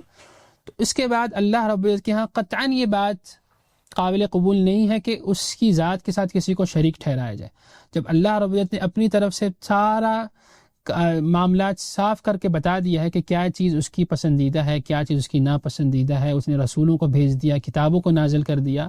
تو اس کے بعد بھی اگر کوئی اس راہ سے منہ موڑتا ہے اور اپنی کرتا ہے تو اس قسم کے شخص سے کچھ بھی قبول نہیں کیا جائے گا. اور اس میں خاص طور پر اگر وہ عبادت کے معاملے میں شرک کا مرتکب ہوتا ہے تو یہ چیز تو بالکل بھی ناقابل برداشت ہے، کیونکہ اللہ رب العزت ہم سے یہ چاہتے ہیں کہ ہم اس کی عبادت میں خلوص کے ساتھ عمل کریں، اخلاص پیدا کریں. اور جہاں پر اخلاص ہوتا ہے یقیناً پھر وہاں پر شرک نہیں ہوتا، اور جہاں پر شرک آ جاتا ہے وہاں پر اخلاص ختم ہو جاتا ہے. تو اسی طرح جس طرح نماز طہارت کے بغیر مکمل نہیں ہوتی، یعنی جب تک ہم وضو نہ کریں اس وقت تک ہماری نماز ہی مکمل نہیں ہے، اسی طرح عبادت توحید کے بغیر کوئی عبادت تصور نہیں ہوتی. کوئی بھی عبادت توحید کے کنسپٹ کے بغیر مکمل نہیں ہوتی. اسی بات کو سورہ نساء میں بھی اللہ تعالیٰ ارشاد فرماتے ہیں وَاعْبُدُوا اللَّهَ وَلَا تُشْرِكُوا بِهِ شَيْئًا، اللہ رب کی عبادت کرو اور اس کے ساتھ کسی کو شریک نہ ٹھہراؤ. اور سورہ بینہ میں تو اس چیز کو اور بہت واضح طور پر بیان کیا گیا, وَمَا أُمِرُوا إِلَّا لِيَعْبُدُوا اللَّهَ مُخْلِصِينَ لَهُ الدِّينَ. انہیں صرف اس بات کا حکم دیا گیا تھا کہ وہ اللہ رب العزت کی عبادت کریں اور دین کو اس کے لیے خالص کر لیں. اخلاص کا مطالبہ ان سے کیا گیا ہے, شرک سے اپنے آپ کو اور اس کی گندگی سے اپنے آپ کو پاک کرنے کا حکم دیا گیا ہے. اور اس کے بعد پھر ان شیخ رحمہ اللہ نے مثال دی ہے کہ اللہ رب العزت کو کسی کی بھی شرکت پسند نہیں ہے اپنی عبادت میں, چاہے وہ کوئی مقرب فرشتہ ہو جو کہ اللہ کا ایک برگزیدہ ایک مخلوق ہے, نہ ہی اللہ رب کی طرف سے آنے والے کسی نبی کو. یعنی ان کا بھی یہ مقام نہیں ہے کہ ان کو اللہ رب کی عبادت میں شریک ٹھہرایا جائے, کیونکہ انبیاء علیہ السلام کا تو ہم جانتے ہیں کہ ان کا کیا مقام ہے. سورہ انبیاء میں اللہ تعالیٰ ارشاد فرماتے ہیں وَمَا أَرْسَلْنَا مِن قَبْلِكَ مِن رَّسُولٍ إِلَّا نُوحِي إِلَيْهِ أَنَّهُ لَا إِلَهَ إِلَّا أَنَا فَاعْبُدُونِ. آپ سے پہلے جتنے بھی رسول بھیجے گئے ہیں ان کو ہم نے اسی بات کی وحی کی ہے کہ وہ اس بات کا اعلان کریں کہ اللہ وحدہ لا شریک عبادت کے لائق ہیں, تو اسی کی عبادت کی جائے. تو انبیاء علیہ السلام نے تو اپنا مقصد بعثت ہی بتا دیا کہ وہ اللہ کی عبادت کے لیے اس کی طرف بلانے کے لیے آئے ہیں, اپنی عبادت کرانے کے لیے نہیں آئے, اور یہ چیز اللہ کو ناپسند ہے. اور اس طرح جو فرشتے ہیں وہ اللہ رب العزت کے مخلوق ہیں, مختلف کاموں پر مامور ہیں, ہم جانتے ہیں, آگے بھی انشاءاللہ پڑھیں گے. اور اس کی دلیل بھی شیخ نے سورہ جن کی آیت دی ہے وَأَنَّ الْمَسَاجِدَ لِلَّهِ فَلَا تَدْعُوا مَعَ اللَّهِ أَحَدًا, کہ مسجدیں صرف اللہ کے لیے ہیں, یعنی یہاں پر صرف اللہ رب العزت کا نام لیا جائے گا, ان میں کسی کو اللہ کے ساتھ نہ پکارو. اب غیر اللہ میں سب کے سب شامل ہیں اللہ کے علاوہ, یعنی اس میں نبی ہو, ولی ہو, کوئی فرشتہ ہو, علماء ہو, مشائخ ہو, کوئی فوت شدہ شخص ہو, کوئی زندہ شخص ہو, کوئی جاندار شخص ہو, غیر زیرو شخص ہو, بت ہو, کوئی بھی چیز ہو, پتھر ہو, مورتی ہو, کچھ بھی ہو, وہ سب اس کے اندر شامل ہے کہ اللہ رب العزت کو ان کی قطعاً کوئی ضرورت نہیں ہے, اور وہ اپنے ساتھ کسی کو بھی عبادت میں شریک ٹھہرانا پسند نہیں فرماتا. یہاں پر یہ چیز بھی بتانا ضروری ہے کہ عبادت سے کیا مراد ہے. جو ہم یہ کہہ رہے ہیں کہ ہمیں اللہ نے عبادت کے لیے پیدا کیا, تو یہ عبادت ہے کیا؟ اس کو بھی اہل علم نے بہت واضح طور پر بیان فرمایا کہ عبادت سے مراد ہر وہ قول اور عمل ہے جو انسان ظاہری طور پر سر انجام دیتا ہے یا وہ باطنی طور پر اپنے دل میں کرتا ہے, اور وہ اللہ رب العزت کو پسندیدہ ہو, اس کا محبوب ہو, وہ عبادت کہلاتا ہے. اب اللہ رب کو کیا پسند ہے یہ ہمیں کیسے پتہ چلے گا؟ تو یا تو وہ ہمیں اللہ رب کی کتاب سے پتہ چلے گا کہ اس کو کیا پسند ہے, یا پھر ہمیں اللہ کے نبی صلی اللہ علیہ وسلم کی شریعت سے پتہ چلے گا کہ اللہ رب کو کون سا قول پسند ہے, کون سا عمل پسند ہے, چاہے وہ ہم ظاہری طور پر کریں یا منہ سے بول کے کریں, تو یہ ہمیں اللہ اس کے رسول بتائیں گے. تو ہر وہ چیز چاہے وہ ظاہری طور پر انسان کرے, باطنی طور پر انسان کرے, قول ہو یا عمل ہو, وہ جو اللہ رب کو محبوب اور پسندیدہ ہو اس کو ہم عبادت کہتے ہیں, اور اس کے اندر کسی کو ہم شریک نہیں ٹھہرا سکتے. وہ صرف اور صرف اللہ رب العزت کے لیے ہی سر انجام دیا جائے گا. مثلا اللہ رب العزت کے لیے قربانی کرنا, اس کے لیے ہی نماز پڑھنا, روزہ رکھنا, حج کرنا, زکوٰۃ دینا, صدقہ خیرات کرنا, لوگوں کی مدد کرنا, بیمار پرسی کرنا, یتیموں کے سر پر ہاتھ رکھنا, والدین کے ساتھ حسن سلوک کرنا, ان سب کے پیچھے کیا ہے؟ اللہ رب کی رضا, کیونکہ یہ چیزیں اس کو محبوب ہیں, پسندیدہ ہیں, یہ ہمیں اس کی کتاب نے بتایا یا اس کے رسول نے ہمیں بتایا, تو یہ چیزیں پھر عبادت بن جاتی ہیں. اور ان چیزوں میں آپ کسی اور کو شریک نہیں ٹھہرا سکتے. کسی اور کی واہ واہ سمیٹنا, کسی اور کے قریب ہو جانا, یہ نیت نہ ہو. اگر یہ چیز ہوگی تو پھر وہاں شرک آ جائے گا, اور شرک اللہ اس کو پسند نہیں ہے. اخلاص وہاں سے چلا جائے گا جہاں پر کسی اور غیر اللہ کو خوش کرنا مقصود ہوگا یا اس سے اجر کا ارادہ رکھنا مقصود ہوگا. تیسرا مسئلہ جس کی طرف شیخ رحمہ اللہ نے نشاندہی کی ہے, جو کہ ہر مسلمان مرد اور عورت کو سیکھنا ضروری ہے اور اس پر عمل کرنا بھی ضروری ہے, وہ ہے الثالثة أن من أطاع الرسول ووحد الله لا يجوز له موالاة من حاد الله ورسوله ولو كان أقرب قريب. والدليل قوله تعالى لا تجد قوما يؤمنون بالله واليوم الآخر يوادون من حاد الله ورسوله ولو كانوا آباءهم أو أبناءهم أو إخوانهم أو عشيرتهم أولئك كتب في قلوبهم الإيمان وأيدهم بروح منه ويدخلهم جنات تجري من تحتها الأنهار خالدين فيها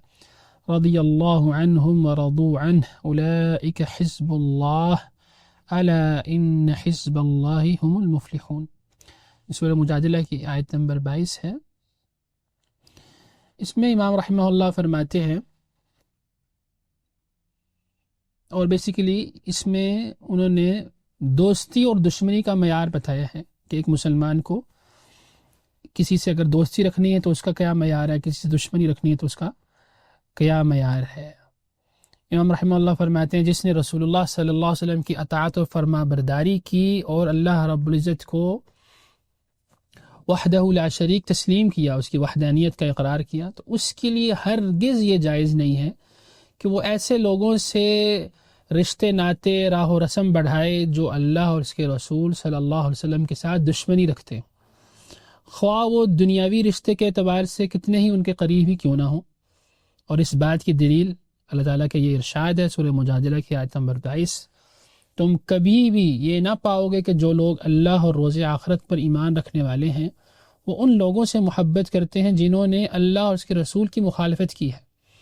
خواہ وہ ان کے باپ ہوں یا ان کے بیٹے یا ان کے بھائی یا ان کے اہل خاندان. یہ وہ لوگ ہیں جن کے دلوں میں اللہ نے ایمان ثبت کر دیا ہے اور ان کے قلب کو اپنے فیض سے قوت بخشی ہے، اور ان کو ایسی جنتوں میں داخل فرمائے گا جن کے نیچے نہریں بہہ رہی ہوں گی، ان میں وہ ہمیشہ رہیں گے. اللہ ان سے راضی ہوا اور وہ اللہ سے راضی ہوئے. وہ اللہ کی جماعت ہے، اولئک حزب اللہ الا ان حزب اللہ هم المفلحون. خبردار رہو، یہ بات جان لو کہ اللہ کی جماعت والے ہی فلاح یاب ہیں، فلاح پانے والے ہیں. تو یہ وہ تیسرا نقطہ جو امام رحمہ اللہ فرماتے ہیں کہ یہ ہر مسلمان مرد اور عورت کو جاننا بہت زیادہ ضروری ہے اس کی زندگی کے اندر. پہلا کیا ہے کہ اللہ رب العزت نے ہمیں بیکار پیدا نہیں کیا، اللہ رب العزت نے ہمیں بے فائدہ اس دنیا میں نہیں بھیجا، بلکہ نہ صرف ہماری رہنمائی کے لیے اس نے ہمیں عقل و خرد بھی عطا فرمائی، بلکہ اس کے ساتھ ساتھ اس نے ہمارے لیے رسولوں کا انتظام بھی فرمایا جنہوں نے ہمیں اللہ رب العزت سے روشناس کروایا، اس کا راستہ ہمیں دکھایا. تو جو رسولوں کا فرما بردار ہوتا ہے دراصل وہی جنت کا مستحق ہوتا ہے، اور جو رسول کا نافرمان ہوتا ہے وہ جہنم کا مستحق کہلاتا ہے. اور دوسری چیز، چونکہ اللہ رب العزت نے ہمیں اپنی عبادت کے لیے پیدا کیا ہے، تو اللہ تعالیٰ کو قطعاً یہ ناپسند ہے اور اس کو قطعاً قبول نہیں ہے کہ اس کی عبادت میں کسی کو شریک ٹھہرایا جائے، اور چاہے وہ کوئی بھی ہو اپنے رتبے اور اعتبار سے، چاہے وہ نبی ہو، کوئی فرشتہ ہو، کوئی بھی ہو، جتنے ہی اونچے لیول کا ہو، اللہ رب العزت کے ساتھ وہ الوہیت میں شریک نہیں ٹھہرایا جا سکتا. یہ خالص اللہ رب العزت کا حق ہے جو ہم نے ادا کرنا. اور تیسری چیز پھر اس میں امام رحمہ اللہ نے جس کی طرف اشارہ کیا وہ ہے کہ آپ نے اپنے اس عقیدے کی حیثیت سے کن لوگوں سے دشمنی رکھنی ہے اور کن لوگوں سے دوستی رکھنی ہے، یعنی اس کا معیار کیا ہے. معیار اس کا سادہ سا ہے، جیسے کہ اس آیت میں بھی بیان فرمایا سورہ مجادلہ کی، کہ جو لوگ اللہ اور اس کے رسول کی اطاعت اور فرما برداری کرنے والے ہیں اور اس کی وحدانیت پر اقرار رکھنے والے ہیں، وہ اہل ایمان سے ہی محبت رکھتے ہیں. بیسیکلی ان کی دلی جو قربتیں ہیں، محبتیں ہیں، وہ سب کے سب ایمان والوں سے ہے، کیونکہ ایمان کا جو رشتہ ہے وہ خونی رشتے سے بھی زیادہ مضبوط رشتہ ہے. اور اسی چیز کا اظہار یہاں پر کیا گیا ہے سورہ مجادلہ کی آیت میں بھی، اور اس چیز کو اللہ نے جوڑا ہے اللہ اور آخرت پر ایمان رکھنے والوں سے، کہ یہ ان لوگوں کی صفت ہوتی ہے کہ جو اللہ اور اس کے رسول، جو اللہ اور آخرت پر ایمان رکھنے والے ہیں. کیونکہ ہم یہ جانتے ہیں کہ ہم نے اس دنیا میں ہمیشہ کے لیے تو نہیں رہنا، ہمارا اس دنیا میں آنا ایک مقصد کے لیے ہے، پھر اس مقررہ وقت کے لیے ہے، پھر ہم نے اپنے رب کے سامنے پیش ہونا ہے، اپنے اعمال کا جواب دینا ہے. تو جو لوگ آخرت پر ایمان رکھتے ہیں اور اللہ رب العزت کے سامنے کھڑے ہونے پر ایمان رکھتے ہیں، تو ان کی صفت یہ ہے کہ وہ اہل ایمان سے ہی محبت رکھتے ہیں، اور جو اللہ رب العزت کے اور اس کے رسول کے باغی ہیں، اس کے دین سے روگردانی کرتے ہیں، ان سے قطعاً دلی محبت نہیں رکھتے، اور اس میں وہ اس قسم کی کوئی بھی پرواہ نہیں کرتے کہ وہ ان کے والد ہوں، وہ ان کے بیٹے ہوں، ان کے بھائی ہوں، ان کے خاندان کے دیگر لوگ ہوں. تو ایمان جو ہے وہ سب سے اعلیٰ چیز ہے، ارفع چیز ہے، اور اس کا جو رشتہ ہے کسی کے ساتھ وہ سب سے پائیدار رشتہ ہے۔ یہی وہ چیز ہے ہم نے سبحان اللہ دیکھی مکہ کے اندر، اگر آپ دیکھیں اللہ کے نبی صلی اللہ علیہ وسلم کی سیرت مبارکہ کے اندر، کہ جب آپ صلی اللہ علیہ وسلم نے دعوت کا آغاز کیا تو ہر گھر میں اس طرح کی صورتحال پیدا ہو گئی تھی کہ کسی کا والد مسلمان ہو گیا ہے تو کسی کا بھائی مسلمان ہے، کسی کی بہن مسلمان ہے، کسی کا شوہر مسلمان ہے، تو ان کے درمیان پھر اس وجہ سے دوریاں بھی پیدا ہوئیں، اور انہوں نے اس بات کا اظہار کیا کہ چونکہ تم لوگ اللہ اور اس کے رسول کے نافرمان ہو، باغی ہو، اللہ کی وحدانیت کے منکر ہو، اس لیے ہمارا تم سے کوئی تعلق نہیں ہے، اور جو لوگ ہمارے ساتھ ایمان میں ساتھ دینے والے ہیں وہ ہماری محبت کے زیادہ مستحق ہیں۔ تو اس چیز کو تو انہوں نے باقاعدہ اپنی زندگیوں میں عملی طور پر بھی کر کے دکھایا، اور یہی وجہ ہے کہ اللہ کے نبی صلی اللہ علیہ وسلم پر کفار یہ ایک بہت بڑا الزام لگایا کرتے تھے کہ انہوں نے خاندانوں میں پھوٹ ڈلوا دی، انہوں نے بھائی کو بھائی سے جدا کر دیا ہے، ایک شوہر کو اپنی بیوی سے جدا کر دیا ہے۔ تو گویا وہ یہ چیز سمجھ نہیں پا رہے تھے کہ ہمارے دین کی بنیاد یہی ہے کہ جو اللہ اور اس کے رسول کا فرمانبردار اور محب ہے اور اس پر ایمان رکھنے والا ہے، اس کے لیے بالکل بھی درست نہیں ہے کہ وہ قلبی تعلق اپنا جوڑے یا ان کے ساتھ محبت رکھے جو اللہ اور اس کے رسول کے باغی ہوں، اور اس میں سب سے بڑھ کر یقیناً شرک والے لوگ ہیں۔ تو یہاں پر امام رحمہ اللہ نے یہ بات ہمیں سمجھانے کی کوشش کی ہے کہ ہم اپنے لیے دوستی اور دشمنی کا یہ معیار رکھیں کہ شرک اور اہل شرک سے ہم لا تعلقی کا اظہار کریں، اور اللہ اور اس کے رسول کے فرما برداروں سے اور اس کا ساتھ دینے والوں سے ہماری محبت ہو، ہمارے رشتے ناطے جڑیں ان سے، ہماری محبتوں کے وہ سب سے زیادہ حقدار ہیں۔ اس کے بعد امام رحمہ اللہ فرماتے ہیں اسی بات کو مزید ایکسپلین کرتے ہوئے، اعلم ارشدك الله لطاعته ان الحنیفیة ملة ابراہیم ان تعبد الله وحده مخلصا له الدین وبذلك امر الله جميع الناس وخلقهم لها كما قال تعالى وما خلقت الجن والانس الا ليعبدون ومعنى يعبدون يوحدون وأعظم ما أمر الله به التوحيد وهو إفراد الله بالعبادة وأعظم ما نهى عنه الشرك وهو دعوة غيره معه والدليل قوله تعالى واعبدوا الله ولا تشركوا به شيئا۔ اس کے بعد امام رحمہ اللہ پھر اپنے پڑھنے والوں کے لیے دعا دیتے ہوئے کہتے ہیں اللہ تعالیٰ آپ کو اپنی فرما برداری کی طرف رہنمائی کرے، آپ کی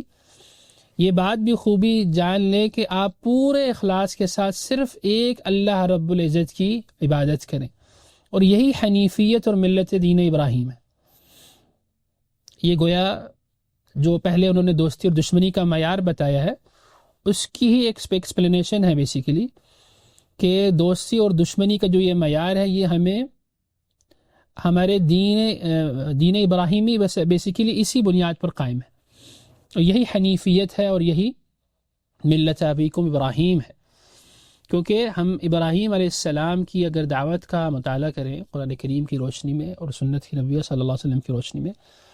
تو ہمیں آپ علیہ الصلاۃ والسلام کی دعوت میں دو چیزیں بہت زیادہ ملتی ہیں۔ ایک یہ ہے کہ عبادت اللہ رب العزت کے لیے، اور پھر وہ عبادت بھی اخلاص کے ساتھ اللہ رب العزت کے لیے ہونی چاہیے، اور اس کے ساتھ ساتھ شرک سے برات کا اظہار، یہ بہت واضح طور پر ہمیں ابراہیم علیہ السلام کے اسوہ میں ملتا ہے۔ اور جو یہاں پر حنیفیت کہا گیا ہے وہ حنیفیت اس سے یہی مراد ہے بیسیکلی۔ حنیف عربک میں کہتے ہیں کوئی چیز کسی سے کنارہ کش ہو، مائل ہو جائے کسی کی طرف، تو اس کو حنیف کہتے ہیں۔ تو جب ہم یہ لفظ یوز کرتے ہیں عقیدہ کے اندر حنیفیت یا دین حنیف، تو اس سے مراد یہ ہوتا ہے کہ ایسا دین جو شرک کی گندگی سے اور باطل سے بالکل پاک ہے اور اس سے الگ ہے، کنارہ کش ہے۔ تو جو مسلمان اس راہ پر قائم ہے تو وہ اسی دین حنیف پر قائم ہے کہ جس میں اس کو شرک اور اس کی گندگیوں سے اپنے آپ کو دور کرنا ہوتا ہے۔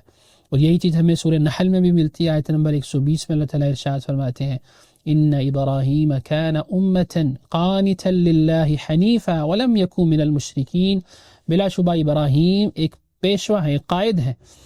اللہ تعالیٰ کے فرما بردار ہیں اور ایک طرف ہو کر وہ مخلص تھے، یعنی حنیفہ، یعنی دین اسلام کے لیے وہ مخلص تھے،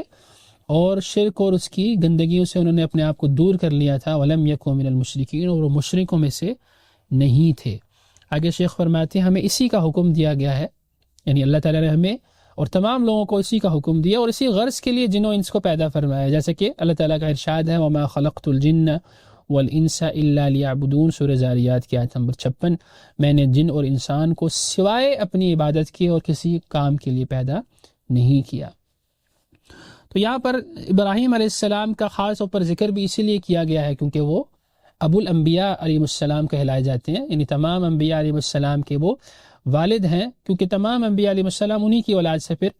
آئے ہیں۔ مثلا ہم دیکھتے ہیں ابراہیم علیہ السلام کے جو دو مشہور بیٹے ہیں جناب اسحاق علیہ السلام اور اسماعیل علیہ السلام، تو اسحاق علیہ السلام سے بنی اسرائیل میں جتنے انبیاء علیہ السلام ہیں وہ سب انہی کی نسل سے آئے، یعقوب علیہ السلام، یوسف علیہ السلام، پھر آگے موسیٰ علیہ السلام، یہاں تک کہ عیسیٰ علیہ السلام تک یہ سلسلہ جاتا ہے۔ اور جبکہ دوسرے بیٹے جناب اسماعیل علیہ السلام خود بھی ایک نبی تھے،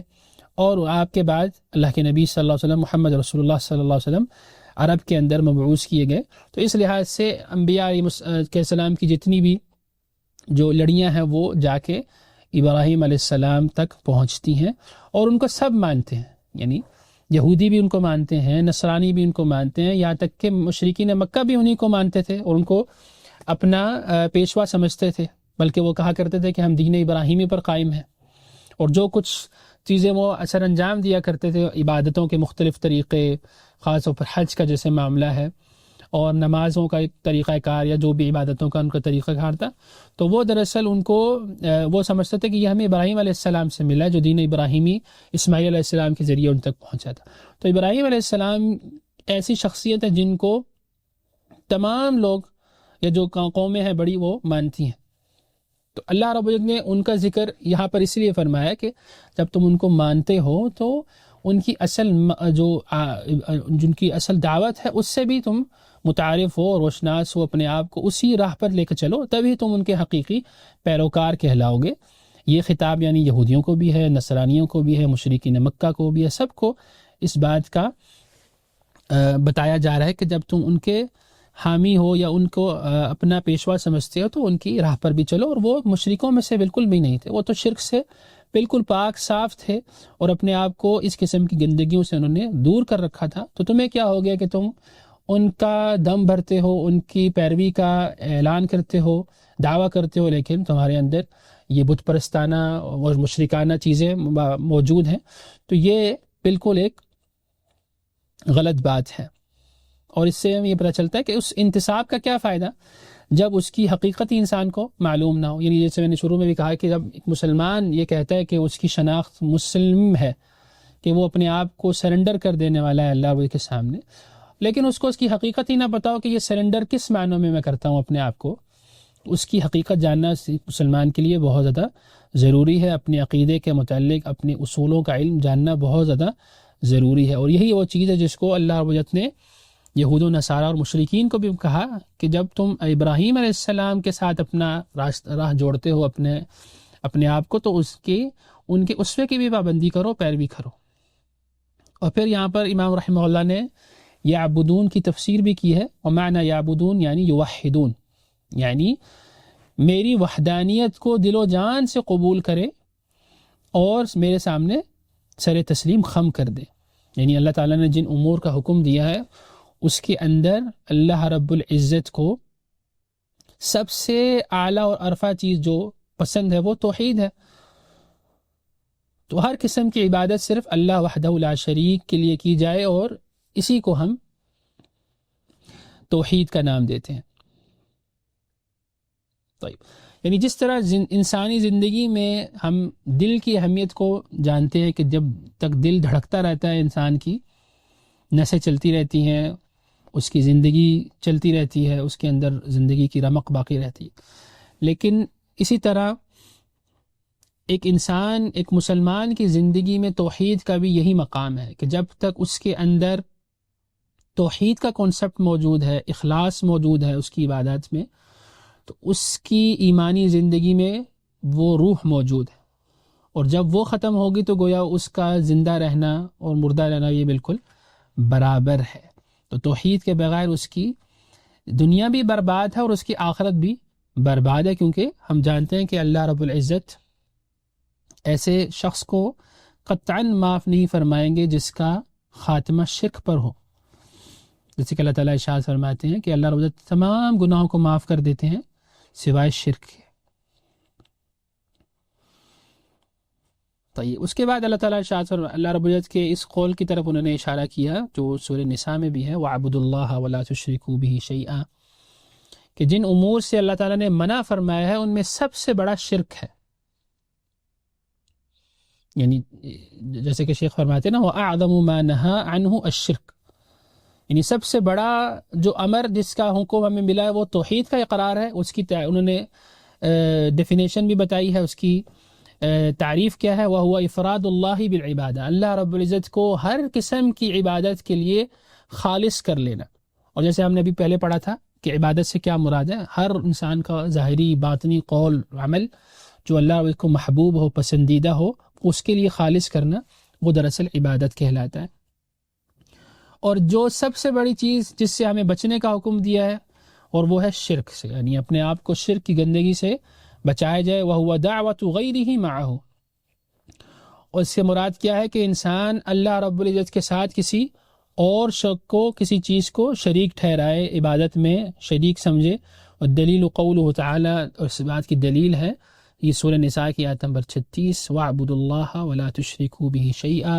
اور تم سب اللہ رب العزت کی عبادت کرو اور اس کے ساتھ کسی کو شریک نہ ٹھہراؤ. اس کے بعد امام رحمہ اللہ نے جو اس کتاب کا اصل موضوع ہے اس کو سٹارٹ کیا ہے، یعنی جو 3 اصول ہیں دین کے اہم اصول، اس کی طرف نشاندہی کی ہے. انشاءاللہ اس کو ہم پڑھیں گے باذن اللہ. لیکن یہاں تک جتنی ہم نے ابھی بات کی ہے وہ سب کی سب گویا ایک مقدمہ ہے. امام رحمہ اللہ نے اپنی جو اصل کتاب یا اصل کتاب کا جو موضوع ہے اس میں آنے سے پہلے چند اہم باتوں کی طرف اشارہ کیا ہے. یعنی ہر مسلمان کو اپنے عقیدے کے لحاظ سے ان امور کا پتہ ہونا چاہیے. پہلے تو شیخ نے سورہ عصر کی جو 4 اس میں ہدایات ہیں اس کو سامنے رکھے ہوئے ہمیں 4 چیزیں بتائی ہیں، اور اس کے بعد پھر دین ابراہیمی جس کی طرف سارے اپنے آپ کا انتساب کرتے ہیں اس کی حقیقت بتائیے کہ اگر آپ اپنے آپ کو ابراہیم علیہ السلام کی امت کا ایک فرد سمجھتے ہیں تو آپ کے اندر کیا کیا کوالٹیز ہونی چاہیے. اور اس کے بعد پھر جب ان چیزوں کا علم آ جائے تو پھر اس کے بعد پھر وہ 3 اہم اصول ہیں جس کی طرف شیخ نے آگے اشارہ کیا ہے، جس میں وہ کہتے ہیں فَإِذَا قِيلَ لَكَ مَا الْأُصُولُ الثَّلَاثَةُ الَّتِي يَجِبُ عَلَى الْإِنسَانِ مَعْرِفَتُهَا فَقُلْ مَعْرِفَةُ الْعَبْدِ رَبَّهُ وَدِينَهُ ونبيه محمدا صلی اللہ علیہ وسلم. یعنی پھر اگر تم سے یہ کہا جائے، آپ سے یہ سوال کیا جائے کہ وہ کون سے 3 اصول ہیں جن کی معرفت حاصل کرنا ہر انسان پر واجب ہے، ضروری ہے، تو آپ ان سے کہیے کہ اس میں سب سے پہلا ہے بندے کا اپنے رب کی معرفت حاصل کرنا، اپنے رب کو پہچاننا، یعنی معرفت الہی کا ہونا. اور دوسرا ہے اپنے دین کی معرفت حاصل کرنا، یعنی دین اسلام کی معرفت کا حاصل ہونا. اور تیسرا ہے اپنے نبی محمد صلی اللہ علیہ وسلم کی معرفت حاصل کرنا، یعنی جس کو ہم معرفت رسول صلی اللہ علیہ وسلم کہتے ہیں. تو ایک بہت اچھا انداز انہوں نے سمجھایا ایک سوالیہ اور اس کا سوال اور پھر اس کے جواب میں کہ 3 کون سے اصول ہیں جن کی معرفت حاصل کرنا ہر مسلمان پر واجب ہے. تو پہلا ہے معرفت الہی، دوسرا ہے معرفت دین، اور تیسرا ہے معرفت رسول صلی اللہ علیہ وسلم. اور یہ تینوں ایک دوسرے سے چونکہ جڑے ہوئے ہیں اور اسی ترتیب سے انشاءاللہ ہم اس کو پڑھیں گے، کتاب کے اندر بھی آئے ہیں باذن اللہ. اس کو ہم اگلی مجلس میں باذن اللہ سٹارٹ کریں گے. هذا والله اعلم وصلی اللہ وسلم علی نبینا محمد وعلی آلہ وصحبہ اجمعین.